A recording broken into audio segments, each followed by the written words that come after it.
ESG 펀드에 지금 하락세니까 돈 빼야 되는 것이 아니냐 했는데 회수가 아닌 투입을 하라 라고 존 도어 회장이 얘기를 했습니다.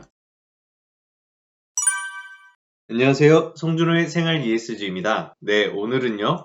ESG 펀드 기술주의 충격에 성장세 찬물, 투자 의견 어떤가? 라는 기사를 가져왔습니다. 네, 바로 들어보시죠. 연일 불장이었던 ESG 펀드 시장에 찬물이 쏟아졌다고 합니다. 글로벌 리서치 업체 모닝스타는 지속가능 펀드가 1분기에 970억 달러, 약 122조 원에 달하는 신규 투자를 유지했는데 이게 전분기에 비해서 35% 감소한 수치이며 이게 3년 중 가장 급격한 감소세로 기록됐다고 했습니다. ESG 펀드 투자가 주춤하면서 하락 원인과 투자 의사결정에 대한 분석들이 계속해서 나오고 있습니다. 싱크탱크 크리에이터 리서치에 따르면 시장 비중이 큰 기술주의 하락이 결국에 이 영향을 줘서 ESG 펀드 투자가 주춤하게 됐다라고 분석했습니다. 세계적인 벤처 투자자죠. 존 도어는 코로나19 우크라이나 침공으로 인해서 시장이 잠시 침체됐지만 시장에서 투자금을 빼는 게 아니라 더 넣어야 된다 이런 식의 주장을 했습니다. 국제금융센터에서도 분석을 내놨는데요. ESG 투자 둔화 원인과 또 장기적으로는 결국에 성장 추세가 지속될 것이다 이런 긍정적인 전망을 내놨습니다. 좀 더 상세한 내용 바로 보시죠. 왜 기술주가 흔들리자 ESG 펀드 발걸음이 느려졌을까라는 분석입니다. 보면 미국 최대 규모의 ESG 펀드인 파라나소스 코어 에쿼티 펀드가 18% 떨어졌고요. 259억 달러 32조 원에 달하는 자금을 운용하고 있는 펀드입니다. 뱅가드 자산운용의 FTSE 소셜 인덱스 펀드라는 건 143억 달러 18조 원 정도의 자산을 운영하고 있는데 22.5% 이상 하락했다고 합니다. 이 두 펀드가 운용자금의 20%와 30%를 기술기업에 투자하고 있기 때문에 이런 얘기가 또 나오고 있는 것이고요. 단지 대표적인 사례지 그 외에도 파이낸셜 타임즈에 따르면 더 많은 사례들이 있다고 합니다. 아민 라잔 크리에이터 리서치 앞서 언급했던 그 싱크탱크의 CEO는 ESG 펀드가 최근 몇 년 동안 기술 회사가 엄청난 수익을 내면서 이에 편승하여 좋은 성과를 내었다. 지금 기술 부문이 주춤하자 이에 따른 부수적인 피해를 보고 있다. 콜레터럴 데미지를 보고 있다. 라고 설명을 했습니다. 네, 이게 무슨 말이냐면 일단은 ESG 펀드도 그렇고 분석에 따르면 사실 이런 기술 부문의 어떤 환경 오염이라든지 이런 부담이 많이 없고요. 그리고 또 이쪽 부문에서 시장에서 봤을 때 상당히 많은 수익들을 얻어내고 있기 때문에 돈이 모이는 곳에 또 이제 가지 않겠습니까? 그렇기 때문에 투자할 부분들이 굉장히 많기 때문에 이런 쪽에 사실 ESG 펀드 포트폴리오가 많이 몰려있는 상황입니다. 그렇기 때문에 자금이 많이 들어갔기 때문에 기술 회사의 회사 가치가 떨어지면서 아무래도 ESG 펀드도 같이 좀 하락하는 성장세가 둔화되는 그런 모습을 보이게 되는 것이죠. 네, 루미 마무드 MSCI ESG 및 기후연구소 부사장은 이제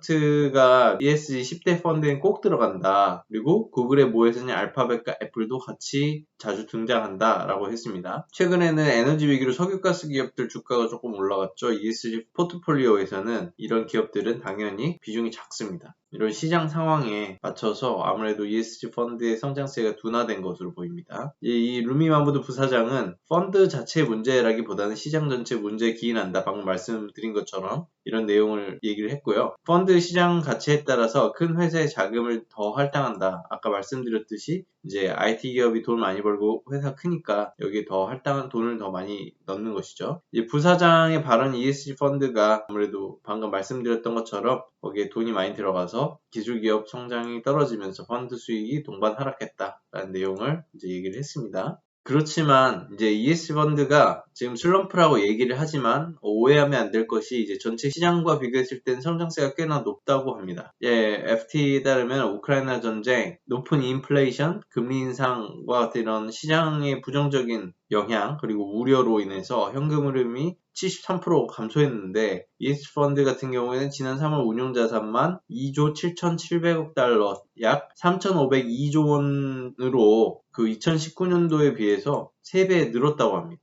성장세가 둔화된 것이지 성장하지 않고 하락했다라는 말은 아닙니다. 마무드 부사장은 ESG 펀드의 움직임 주로 실적을 기준으로 접근해서 기술주에 들어갔지만 사실은 펀드와 기술이 가진 가치를 정렬함으로써 문제를 상당 부분 해결할 수 있을 것이다 라고 설명을 했습니다. 즉 우리가 지금 ESG를 얘기하면서 돈의 가치를 가지고 얘기를 하지 않습니까? 그게 메인이기도 하지만은 결국에 이것을 통해서 미래에 가져올 가치라든지 그리고 꼭 돈만 있는 게 아니지 않습니까? 이제 비재무적 가치라는 말도 쓰지만 결국엔 돈으로 산정되지만 지구 온도를 낮춤으로써 여러 가지 재해도 방지하고 더 살기 좋은 세상을 만드는 것 아니겠습니까? 그래서 그런 것들의 가치가 좀 더 올바로 평가되면 결국에 돈의 가치와 이런 공적 가치가 부합하게 됨으로써 여러 가지 문제가 해결될 수 있을 것이다 이렇게 얘기를 하는 겁니다.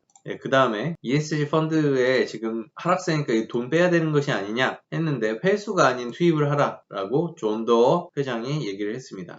지난주에 샌프란시스코에서 기후기술회의가 열렸는데요. 지금 기후기술에 투자할 때 라고 존 도어 회장이 그랬습니다. 1980년대에 아마존, 구글, 시만텍이 투자한 억만장자죠. 존 도어 회장. 전설적인 벤처 투자가인데 5월 초에 기후변화 대응을 지원하기 위해서 미 스탠퍼드대에 11억 달러를 기부한 인물이기도 합니다. 존 도어가 회장을 맡은 이제 벤처 투자사 클라이너 펄킨은 이런 전기차나 배터리 같은 기후 기술에 투자를 하고 있습니다. 아무래도 지금 조금 속이 착잡할 수 있겠는데 블룸버그에 따르면 이제 기후기술 기업에서 민간 부문에서 537억 달러, 67조 8,822억 원을 지금 조달한 상황이라고 합니다. 존 도어 회장은 사람들이 종종 어떤 기후기술이나 ESG에 투자하는 게 거품이 아니냐, 한때 부는 바람이 아니냐라고 묻는데 그렇지 않다. 거품이 아니고 오히려 앞으로 더 많은 고용과 또 혁신을 가져올 투자가 계속 늘어날 시장이다. 이렇게 전망을 하고 있습니다. 그래야겠죠, 또.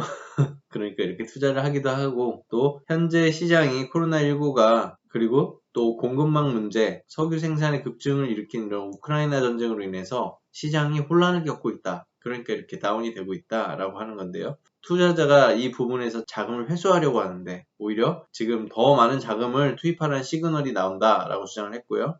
라이언 판차드 사람, 클라이너 펄킨 고문은 둔화가 보이지 않는다라고까지 얘기를 했습니다. 판차드 사람 고문은 앞에서 아까 마무드 부사장처럼 ESG 펀드와 기후기술 영향과 가치에 대한 올바른 평가가 시장을 정상화할 것이라는 의견을 밝혔습니다. 결국에 어떤 ESG 가치가 정말 제대로 화폐화되느냐 그리고 평가가 올바로 이루어지느냐 이런 것들에 따라서 앞으로 투자 시장이 어떻게 변모해 나갈지 그런 것들이 지금의 문제가 해결될 거라고 지금 얘기를 하고 있습니다.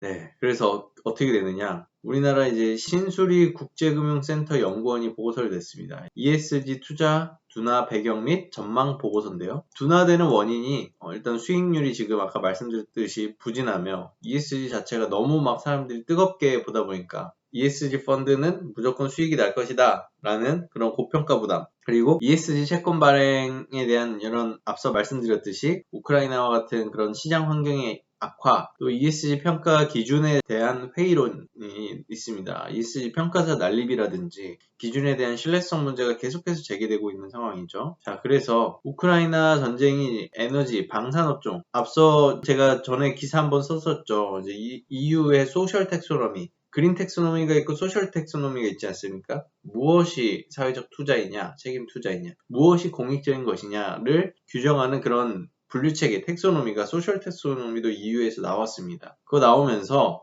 우크라이나 전쟁이 있으니까 이제 방산업체들이 방위가 얼마나 중요한지 우크라이나 전쟁을 통해서 알지 않았냐. 그래서 사회적으로 공적인 것이다 해서 소셜 텍소노미에서 소셜로 분류해달라라는 그런 요청도 많았습니다. 어쨌든 그래서 이 상황 속에서 이런 주가 상승의 영향을 받았죠. 그 에너지도 천정부지로 올라가지 않습니까? 석유 기업 같은 경우에도 많은 이익을 보고 있고요. 그런데 이제 금리 상승에 취약한 하이테크 주가 약세를 보이면서 ESG 자산이 벤치마크를 하회하는 결과를 가져왔다. 앞서 언급한 그런 전문가 의견들과 같이 일맥상통하는 내용이죠. 신연구원은 ESG 주식이 다른 주식에 비해 고평가돼서 녹색 프리미엄이 형성되어 있다라는 점도 지적을 했고요. 금리 전망이 불확실하고 팬데믹 끝을 향해 달려가면서 ESG 프로젝트 사업비가 오르고 유럽 시장 불안으로 인해서 ESG 채권을 발행하는데 좋은 시장 환경이 아니라는 점도 지적했습니다. 마무드 부사장과 판차드 사람 고문이 지적했듯이 ESG 투자 평가 기준이 ESG 가치를 제대로 반영하지 못해서 그린워싱 논란을 불식하지 못하는 점도 원인으로 짚었습니다.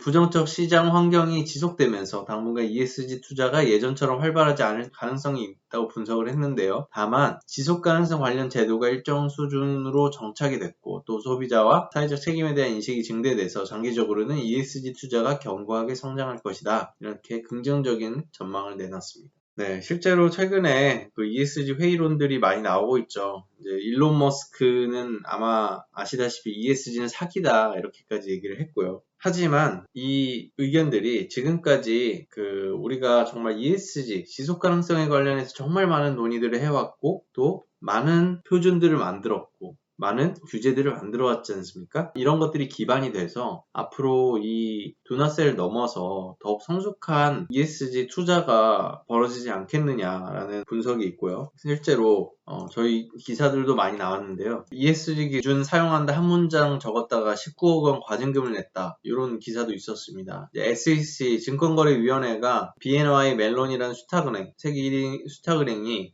ESG 기준 사용한다고 했지만 그린워싱이다 라고 평가를 해서 19억 원의 과징금을 냈던 상황이거든요. 이런 것처럼 우리가 CBAM이라든지 각종 환경, 사회, 지배구조 카테고리에서 나오는 여러 가지 규제들이 계속해서 만들어지고 있고요. 또 우리가 최근에 언론에서 많이 등장했던 REBAC이라는 것과 SBTI, 과학기반 감축 목표, 이런 이니셔티브들이 민간에서 많이 만들어지고 있고요. 그곳에서 이제 여러 가지 표준도 제공하고 있고, 환경단체들의 어떤 비판이라든지 이런 것들도 계속되고 있습니다. 또 보시면 E와 S와 G 개별 등급만 이제 평가사에 대한 얘기도 많이 나옵니다. 평가사가 난립하고 있고 그 기준을 어떻게 믿느냐라는 비판이 있거든요. 이제 E와 S와 G, 지금은 ESG 종합 등급도 같이 발표하고 있는데 이 기준이 뭐냐라는 모호하다, 투명하지 않다라는 지적이 있어서 차라리 E와 S와 G를 개별 등급만 이제 발표를 해라 라는 의견들이 있고요. 또 아이스코가 있지 않습니까?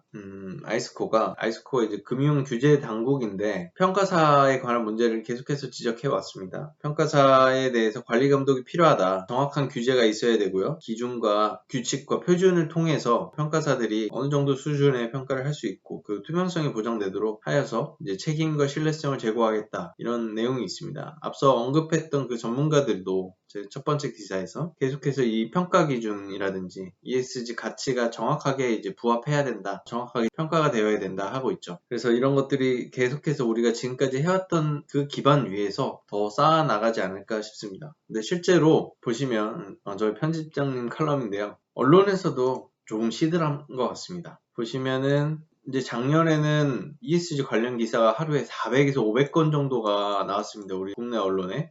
그런데 지금은 하루에 200건은 넘는 일이 없고요. 중복된 거 빼면은 100건도 안 된다. 이만큼 언론의 관심도가 많이 떨어졌습니다. 그러니까 이제 ESG 시들하다 이런 얘기도 또 나올 수가 있겠죠. 하지만 앞서 언급드렸듯이 이런 추세가 결국 지구온도는 계속 상승하고 있고, 환경적으로 말씀드리자면 지구온도는 계속 상승하고 있고 여기에 대응하기 위해서 우리가 노력해야 된다는 건 공감대가 있지 않습니까? 인권 문제도 마찬가지고 지배구조 문제도 마찬가지입니다. 우리의 인식이 변화했습니다. 거기에 맞는 규제와 표준들이 마련되고 있고요. 이미 어느 정도 만들어 놨습니다. 그렇기 때문에 이 추세가 아까 전문가들 의견처럼 쭉 가지 않을까라고 전망이 됩니다. 그래서 칼럼에서도 그렇듯이 이제는 거기에 더해서 ESG 이제 1교시를 끝내고 좀 더 성숙한 2교시로 넘어가는 시점이지 않을까 이런 생각이 듭니다. 네, 오늘 송준호의 생활 ESG 여기까지 하겠습니다. 감사합니다.